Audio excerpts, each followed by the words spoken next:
Morning to colleagues, and thank you, Convener, for the invitation to take part in committee's pre-budget scrutiny process and for the opportunity to make a few brief opening remarks. Before we look forward to 2026-27, I would like to reflect on the Justice budget position that was reached this year. We are investing almost £4.2 billion across the portfolio this year, an additional £194 million when compared to last year.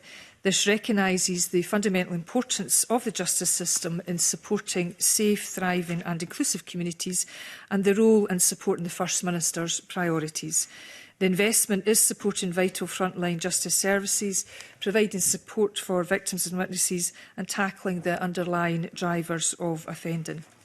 In looking to next year's budget, we recognise that the current fiscal and economic environment poses considerable challenges to Scotland's public finances, which is forecast to continue into the future. We, of course, expect to hear more about that from the Chancellor of the Exchequer when she announces the budget later today. But I want to restate my commitment to securing the best possible budget settlement for the Justice portfolio. In the Justice portfolio, we have a good track record to build upon. Crime, including violent crime, has fallen under this government, with recorded crime down 39% since 2006-07. This means that every year there are thousands fewer victims in Scotland than there were in 2006-07. However, I recognise that the demands on the justice system continue to increase, and you have heard some stark statistics as you have taken evidence in recent weeks. Alongside this, the fire service is experiencing a shift in demand due to climate-related incidents, wildfires and a number of emerging risks. The justice organisations are all considering how best to deal with these additional operational demands in a challenging financial environment.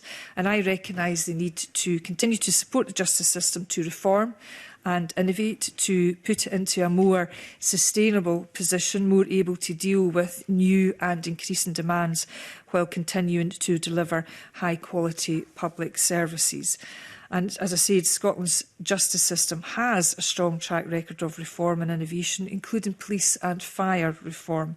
And I will continue to support our public services and will invest across the justice system in 26-27 to prevent crime, reduce reoffending and create safer communities with fewer victims of crime. And I will continue to focus on ensuring victims and witnesses of crime are at the heart of our justice system.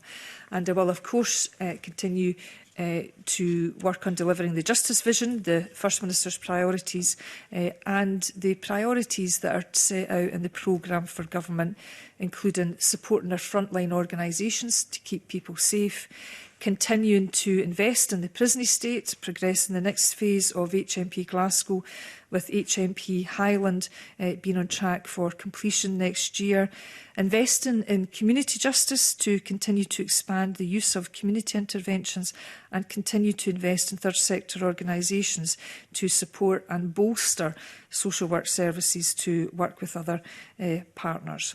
Supporting initiatives which target prevention and of course the key there is to reduce demand and as I said earlier we'll continue to support victims and witnesses of crime.